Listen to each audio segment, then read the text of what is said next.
ఇవాళ 30 ఏళ్ల సుదీర్ఘ పోరాటం తర్వాత కూడా న్యాయం కోసం మరొక్కసారి అంతిమ పోరాటానికి దిగి ఒక చారిత్రక సందర్భం లోపల ఒక్కడిగా బయలుదేరిన మందకృష్ణ లక్షల మందిని కదిలించే సందర్భం లోపల మేము సైతం అంటూ రెడ్డి జాగృతి ఆధ్వర్యంలో ఈ కార్యక్రమాన్ని నిర్వహిస్తున్న శ్రీనివాసరెడ్డి గారికి, మధుసూదన్ రెడ్డి గారికి, వారి మిత్ర బృందానికి, అదేవిధంగా ఆర్యవైశ్య చైతన్య వేదిక గాంధీ గారికి, ఈ వేదికను పంచుకుంటున్న పెద్దలందరికీ హృదయపూర్వకమైనటువంటి జయభీములు తెలియజేస్తా ఉన్నా. మరి ముఖ్యంగా ఈ కాలపు నెల్సన్ మండేలా అన్నారు అందరూ.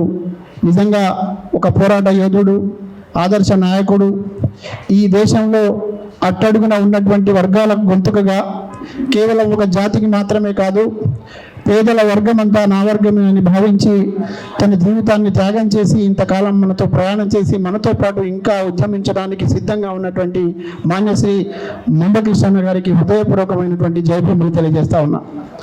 మిత్రులారా, చాలా సంతోషం. నిన్న మొన్నటి వరకు కొందరు మేధావులుగా అవుతున్నటువంటి వాళ్ళు, విజ్ఞానవంతులుగా చలామణం అవుతున్నటువంటి వాళ్ళు, అంబేద్కర్ ఆలోచనని మా మార్గమని చెప్తున్న వాళ్ళు ఆచరించలేని పనిని ఇవాళ రెడ్డి జాగృతి ఆచరించి చూపిస్తూ ఉంది. మీ అందరికీ హృదయపూర్వకమైనటువంటి ధన్యవాదాలు, కృతజ్ఞతలు తెలియజేస్తా ఉన్నా. ముందుగా మనం మనుషులం, మానవత్వం కలిగిన వాళ్ళం, మానవీయ కోణంలో ఆలోచించాల్సిన వాళ్ళం, మనిషిని మనిషిగా చూడాలనేటువంటి తలంపుతో ఎదగాల్సిన వాళ్ళం, మనిషికి కష్టం వచ్చినప్పుడు తోటి మనిషిగా నిలబడాల్సినటువంటి వాళ్ళం. ఆ వర్గంగా ముందు మనం అనుకోవాలి. అది మీరు అనుకున్నందుకు నేను ఈ ప్రాంతం నుంచి ఎదిగి వచ్చే ఒక జర్నలిస్టుగా, ఒక మైనారిటీ బిడ్డగా, ఒక సామాజిక ఉద్యమకారుడిగా సంబరపడుతున్నా. ఇటువంటి పరిణామాలు మున్ముందు మరిన్ని జరగాలని మనస్ఫూర్తిగా కోరుకుంటున్నా.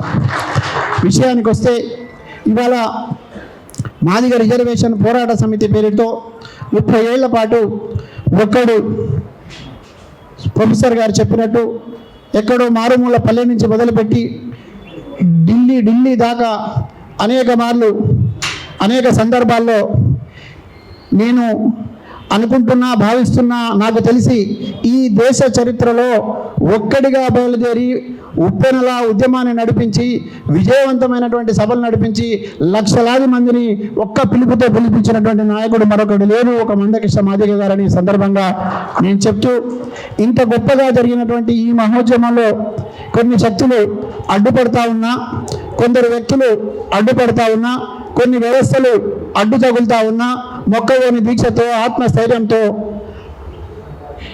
బలమైనటువంటి విశ్వాసంతో ముందడుగు వేశారు. ఇది ఈరోజు కూడా మనం ఒక మాట చెప్పుకోవాల్సిన అవసరం ఉన్నది.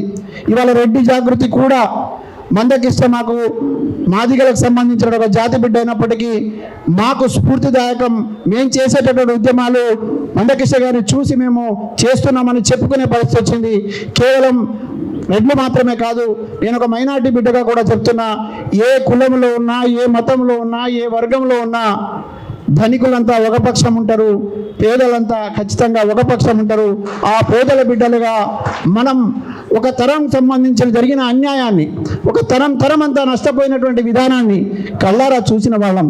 కళ్ళు మూసుకొని కూర్చోకూడదు, విషయాలు తెలిసిన వాళ్ళం, మాట్లాడకుండా ఉండకూడదు. ఇప్పటిదాకా ఒక లెక్క అయితే ఇప్పటి నుంచి ఒక లెక్క అనే పద్ధతి వచ్చింది. నిన్నటిదాకా కేవలం ఎంఆర్పిఎస్ అంటే మాదిగ బిడ్డలు మాత్రమే కలిసి వచ్చేటటువంటి పరిస్థితి ఉండే. ఇవాళ మంచికో చెడుకో, అదృష్టమో దురదృష్టమో, లేకపోతే ఒక అన్యాయం జరుగుతున్నప్పుడు న్యాయం వైపు నిలబడాలనే ఒక బలమైన తలంపు రావడమో కానీ, ఇవాళ ఈ రాష్ట్రంలో, ఇదే ప్రాంతంలో, ఈ ప్రాంగణంలో 84 బీసీ కులాల అన్నదమ్ములందరూ కలిసి వచ్చి మందకృష్ణ ఒంటరి కాదు, నీ వెంట మేము ఉన్నామని చెప్పినారు. అదే కాకుండా మైనారిటీలు మద్దతుగా ఉన్నారు. ఇవాళ అగ్రకులాలు పేద కులాలు అనే భేదంతో అగ్రకులంలో ఉన్నటువంటి ఆధిపత్యం చెలాయిస్తున్నటువంటి వాళ్ళు ధనికులుగా మారినటువంటి వాళ్ళు కూడా కనీసం మర్యాద ఇవ్వలేని పరిస్థితి అగ్రకులాల్లో కూడా ఉన్నది. నిజంగా మిత్రుడు మధుసూదన్ రెడ్డి మాట్లాడుతుంటే నాకు చాలా సంతోషం వేసింది, నా గుండెల్లో ఆనందం ఉడికింది. ఎందుకంటే డాక్టర్ బాబాసాహెబ్ అంబేద్కర్ ఈ దేశానికి స్వేచ్ఛ స్వాతంత్రాలు వెల్లువిరియాలని, ప్రతి మనిషికి మాట్లాడే హక్కు ఉండాలని, ప్రతి మనిషి సమానంగా జీవించబడాలని, ఈ దేశంలో ఉన్నటువంటి ప్రజలంతా సమానత్వంతో కలిసిపోయి ఉండాలని, అంతరాలు లేని సమాజంగా ఇది నిర్మించబడాలని, అసమానత లేని సమాజంగా నిర్మించబడాలని కోరుకుంటున్నప్పుడు చాలా విషయాలు రాసినాడు మధుసూదన్ రెడ్డి మాట్లాడుతున్నప్పుడు. ఇప్పుడు చెప్పినటువంటి విషయాలు నేను అనుకుంటున్నా, నేను నమ్ముతున్నా, నేను విశ్వసిస్తున్నా. మిత్రులారా, ఆ మిత్రుడి మాటను కింది దాకా మీరు తీసుకెళ్ళండి. ఆ మిత్రుడు చెప్పిన విషయాలు అక్షర సత్యాలు, అవే నిజాలు, వాస్తవాలు గ్రహించాలని కూడా ఈ వేదిక ద్వారా నేను చెప్పదలుచుకున్నా. ఇవాళ చాలా అద్భుత కల్పనలు జరుగుతూ ఉన్నాయి, అబద్ధాలు చెప్పబడతా ఉన్నాయి. మందకృష్ణ మీద కూడా విమర్శలకు సంబంధించి అలవాటుగా మారినటువంటి ఒక వర్గం అదే పనిగా ముప్పేట దాడి చేసే ప్రయత్నం చేస్తూ ఉన్నది. ఇప్పుడు ఈరోజు మధుసూదన్ రెడ్డి మాట్లాడినటువంటి విషయాల్లో ఏం సమాధానం చెప్తారో కుహనా మేధావులారా ఆలోచించి మధుసూదన్ రెడ్డికి ఆన్సర్ చేయండి నేను ఈ వేదిక ద్వారా మీకు చెప్పదలుచుకుంటున్నా. కేవలం ఒక ప్రొఫెసర్ గారు మాట్లాడుతూ కూడా చెప్పినారు, ఇవాళ సప్పండ వర్గాలు కలిసి వచ్చి ఒక న్యాయమైన డిమాండ్కు ముందుకు పోతున్నటువంటి ఒక ఉద్యమ నేతకు సపోర్ట్ చేస్తున్నప్పుడు, నిజంగానే మీకు టెక్నికల్ అంశాలు ఉన్నప్పుడు, లేదంటే న్యాయపరమైనటువంటి మీకు ఏదైనా అభ్యంతరాలు ఉన్నప్పుడు న్యాయస్థానాల ద్వారా పరిష్కరించవచ్చు. నిజంగానే పార్లమెంట్ అని అంటున్నారు కదా, మీరు పెత్తనం చేస్తున్నటువంటి వాళ్ళు అక్కడ కూర్చొని ఉన్నారు కదా, 30 ఏళ్లుగా మీరు చేసిన ప్రయత్నం ఏంది? ఇవాళ ఈ రోజుల్లో నోటి దగ్గరకు వచ్చిన ముద్దను పక్కకు నెట్టడానికి మీరు చేస్తున్న ప్రయత్నం చేస్తున్నప్పుడు మీకు కొంచెం సిగ్గు అనిపించట్లేదా అని కూడా ఈ సందర్భంగా నేను చెప్పదలుచుకున్నా. అంతిమంగా ఏది ఏమైనా ఇవాళ ఈ దేశంలో మరో ప్రజా ఉద్యమానికి సంబంధించి మరో పేదలందరూ కలిసి ఒక వర్గం అని చెప్పేటటువంటి ఒక సంకేతం వెళ్ళే విధంగా ఈ ఉద్యమం రూపుదిద్దుకుండా అనడానికి ఇవాళ ఇక్కడ జరుగుతున్న సభనే ఒక నిదర్శనం అని కూడా నేను ఈ సందర్భంగా చెప్పదలుచుకున్నా. ఇక్కడ ఉన్నటువంటి వాళ్ళలో చాలామంది యువకులు ఉన్నారు, ఆలోచించమని నేను అడుగుతా ఉన్నా. అంబేద్కర్ కొందరి వాడు కాదు, అందరి వాడు. అంబేద్కర్ కేవలం ధనికులకు సంబంధించో లేకపోతే కొన్ని ఫలాలు వచ్చినప్పుడు ఆ ఫలాలు మేమే తీసుకుంటామనే వారి కోసం కాదు. ఎవరికైతే అందడం లేదో వాళ్ళకు చివరి వాడి దాకా అందాలని, ఒకవేళ అందకపోతే ఎవరైతే దోచుకుంటున్నాడో వాడిపై దాడికి దిగి అవసరమైతే వాడి దగ్గర గుంజికి పేదవాడికి పెట్టమని చెప్పినాడు. ఇవాళ మనమందరం ఆ పని చేస్తున్నామని నేను అనుకుంటా ఉన్నా.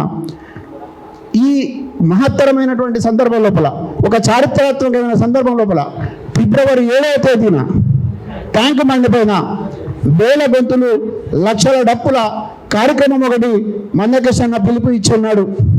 మరి ఇప్పుడు ఈ లక్షల డప్పులు కొట్టేది మాదిగలు కదా, ఈ వేల గొంతుకులు వినిపించేది మాదిగలు కదా, మరి మనకేం పని అనేటటువంటి పరిస్థితిలో కొంతమంది మాట్లాడుతూ ఉన్నారు. ఒకసారి రెడ్డి జాగృతి నిర్వహిస్తున్నటువంటి ఈ సభ ద్వారా మీరు తెలుసుకోండి, ఇది ఒక పెద్ద సందేశం ఇస్తా ఉన్నదని కూడా చెప్తా ఉన్నా. ఎక్కడైతే ఒక మనిషి కలిసి ఒకరికొకరు సహకరించుకునేటప్పుడు మన కష్టంలో డప్పున్నది, మన దుఃఖంలో డప్పున్నది, మన ఆనందంలో డప్పున్నది, మన వేడుకలో డప్పున్నది. అవునా కాదా? ఒకసారి ఆలోచించమని నేను వేడుకుంటా ఉన్నా. మరి ఆ డప్పుకి ఇప్పుడు కష్టం వచ్చింది, ఆ డప్పు ఇప్పుడు ఆపదలో ఉన్నది, ఒక సహాయం అడుగుతా ఉన్నది. మీకు పుట్టినప్పటి నుండి సచ్చిందాకా మనతో తోడుగా ఉండేటటువంటి ఆ సోదరుడికి ఒక్కసారి ఒక చారిత్రక ఉద్యమం జరుగుతున్నప్పుడు, ఓ సాంస్కృతిక విప్లవం లాగా ఈ రాష్ట్రం దేశం మాత్రమే కాదు మిత్రులారా, ఫిబ్రవరి 7వ తేదీన ప్రపంచం నివ్వరపోయేలాగా గిన్నీస్ బుక్ రికార్డు సృష్టించబోయేటటువంటి ఒక సాంస్కృతిక ఉద్యమం ఫిబ్రవరి 7న జరగబోతా ఉంది. అందులో మనందరం కూడా భాగస్వాములు అయ్యేటటువంటి అదృష్టం కల్పించిన మందకృష్ణకు కృతజ్ఞతలు చెప్పాల్సిన అవసరం ఉన్నది. ఈ చారిత్రక సందర్భంలో నువ్వు అటా ఇటా అన్నప్పుడు నువ్వు ఎటు అని తేల్చుకోవాల్సిన అవసరం ఉన్నది. అప్పుడే నువ్వు జ్ఞానవంతుడు అవుతావు, అప్పుడే వివేచన కలిగిన వాడు అవుతావు, అప్పుడే నువ్వు అంబేద్కర్ ఆలోచనని గౌరవించిన వాడు అవుతావు, ఈ ప్రజాస్వామిక ఉద్యమానికి నిలబడిన వాడు అవుతావు, ప్రజాతంత్రవాది అవుతావు అనే విషయాన్ని తెలియజేస్తూ ఇంత గొప్పగా ఈ కార్యక్రమాన్ని నిర్వహించి మాట్లాడే అవకాశం కల్పించిన మిత్రులందరికీ కూడా కృతజ్ఞత తెలియజేస్తూ ముగిస్తా ఉన్నా. జై భీమ్.